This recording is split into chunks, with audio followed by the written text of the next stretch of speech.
Hey everybody, today in this video we're going to go through a comparison, actually 4 points of comparison between Carmel, Indiana and Fishers, Indiana. So we'll get into some of the details about how the two compare and some of the questions that people certainly have when trying to decide between the two, so stay tuned.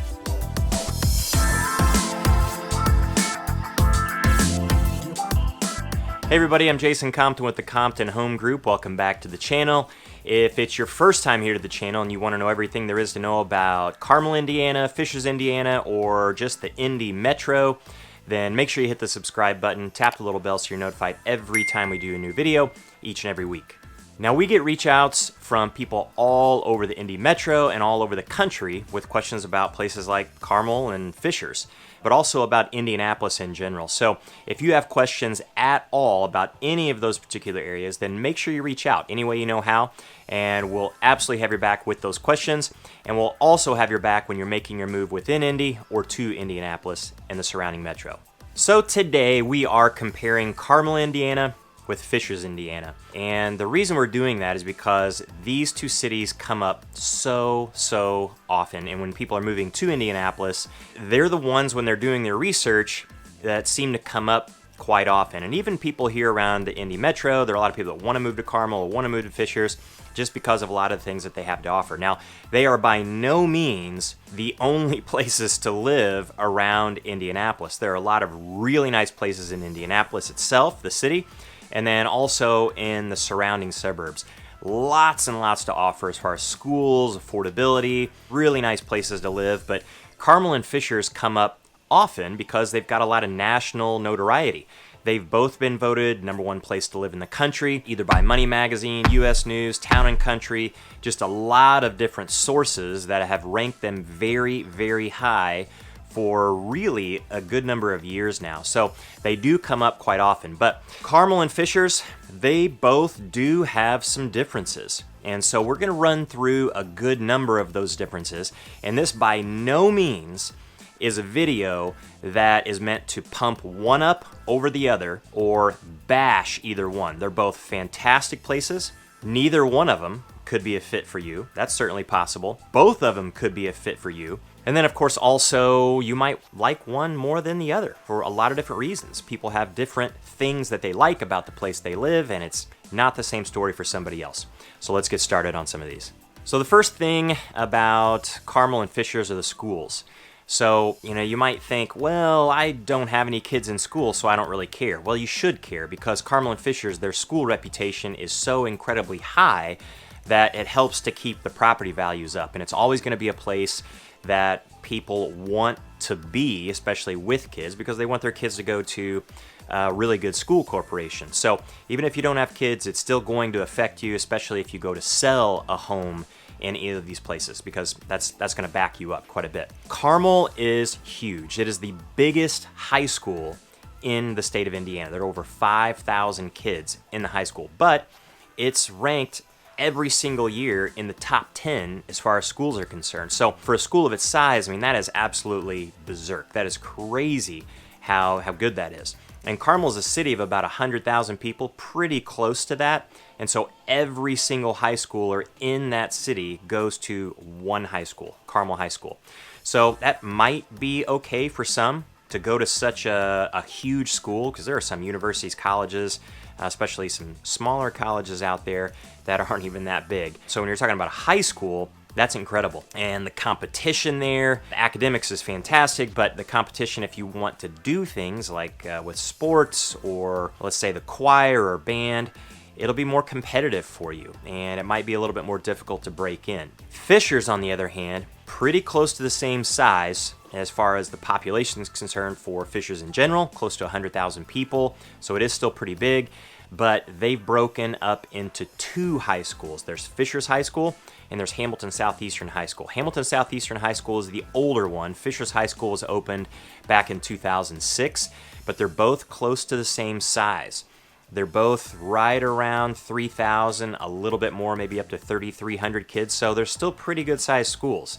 Still might be too big for some people, but then again, of course, they're a lot smaller by essentially another entire high school more than 1,000 kids, almost really 2,000 kids smaller than what you have over in Carmel, Indiana. So that's something to consider for sure. Now, the difference between Fishers High School and Hamilton Southeastern High School, you're kind of splitting hairs between those. Fishers kind of covers the western part of Fishers, Indiana, and then Hamilton Southeastern High School generally covers the eastern portion. But where you are, you have to really check the map in the school district to figure out which high school you're actually going to go to. But in Carmel, anywhere in Carmel, you're going to Carmel High School. Okay, next on the list, given their size, they've really, instead of spreading out incredibly fast, which is certainly what Fishers did. Fishers grew explosively in the early 2000s, but Carmel has also grown, although it's a little bit more locked in. You don't have as much room to the north, the southeast, or west to grow anymore. So there's a lot of new construction in Carmel, but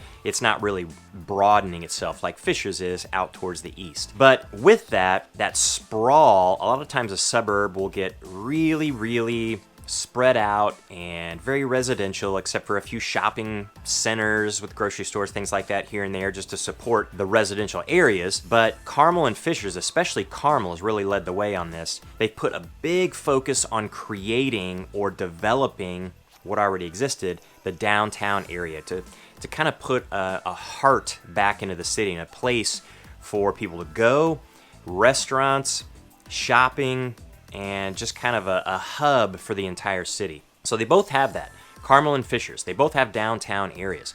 Although Fishers is much, much younger as far as its development is concerned. And when you compare the two, the downtown area of Carmel, really the downtown area proper, it's called the Arts and Design District. And then downtown Fishers, it's not really necessarily called downtown. It is a district in Fishers, and it's called the Nickel Plate District. And when you compare the two and what they have to offer, they both have a lot to offer. There's no question about it. But if you're doing a direct comparison as far as things to do, restaurants, shops, walkability, then it's kind of not even close. Carmel definitely trumps Fishers. Fishers is coming along, and it does have a lot going for it.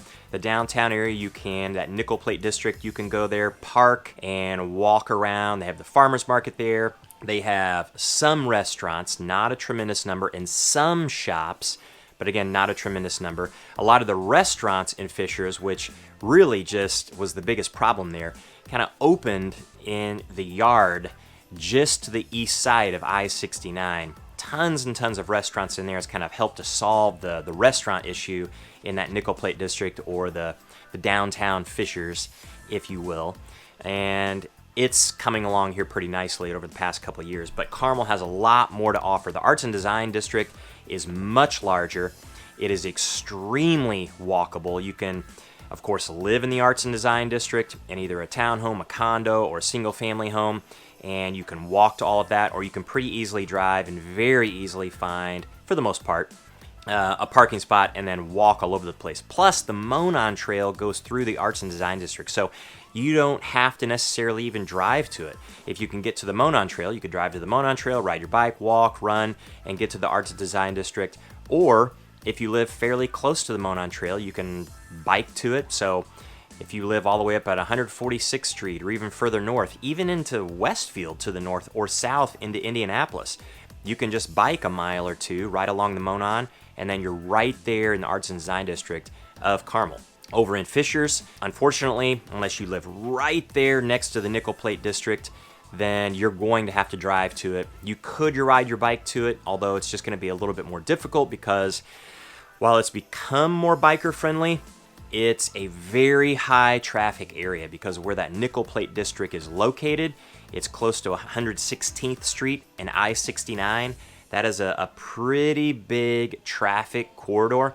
So if you're walking or riding your bike, then you kind of have to be careful of the traffic there. Much smaller though, not as much to offer as what you've got over in the Arts and Design District of Carmel. Now, as far as really cool things to do that are outside of restaurants and shops in both of those places, like music and being kid-friendly, then Fishers might have downtown Carmel beat.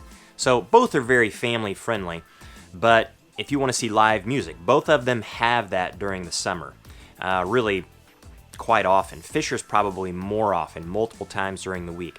You have the gazebo in downtown Carmel that has some live music just off and on, and it's kind of in the city center, and it's not a very big place. The gazebo is really cool. It's pretty big, and it acts as the stage, but where you would actually sit, you have to bring your own chairs, blankets, things like that, or stand. It's not very large.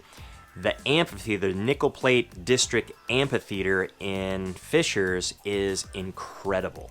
It is a state-of-the-art outdoor amphitheater with plenty of seating, has a huge grass area that you can bring a blanket, chairs, and of course wagons, strollers, things like that for the kids if you need to. Plenty of room to run around and actually be pretty safe too. Outside of traffic, you're kind of protected back off of 116th Street, away from most of the traffic, other than some of them that are going around the circle around where that amphitheater is located, but it is fantastic. So when you're comparing the two from that regard, live music and something to do during the week or on the weekends, then it's kind of no contest. Fishers definitely has Carmel beat. But Carmel and Fishers are close to one another. So if you live in Carmel and you want to come over to Fishers for some of the concerts, do it. You're always going to be welcome, especially the fact that most of them are free. You can just park and walk right up to them. Pretty much every single one of them are free. I can't, now that I'm thinking about it, even remember one that you would pay for. Sometimes you might have to have a ticket for maybe a really big name, but the tickets are usually free. Or if you live in Fishers and you want to go over to Carmel, well, be Carmel's guest. You can go over there, park, walk in, and have a ball. So not that big a deal as far as exclusivity, but Fishers definitely trumps Carmel when it comes to the amphitheater. All right, so what about traffic and infrastructure? So both are pretty large suburbs at close to 100,000 people each, and they're both really close to Indianapolis. So 96th Street runs east-west across the northern part of Indianapolis, and that's essentially the border between Indy and Carmel, and also Fishers and Indianapolis. And then the White River, which runs generally north to south, that's kind of the border between Carmel and Fishers.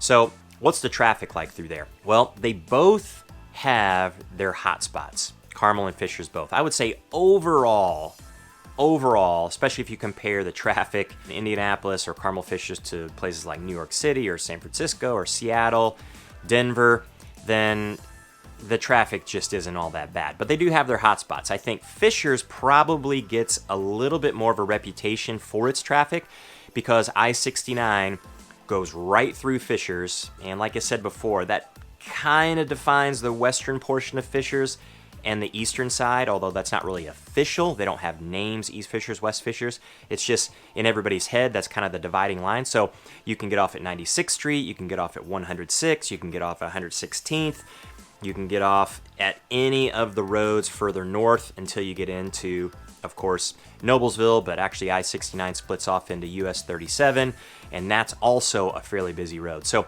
if you're in Fishers and you are working in Indianapolis and you need to use I-69 where it connects to 465, I-465 in the morning and evenings, yeah, a lot of other people are going to be using that. So the traffic is pretty heavy.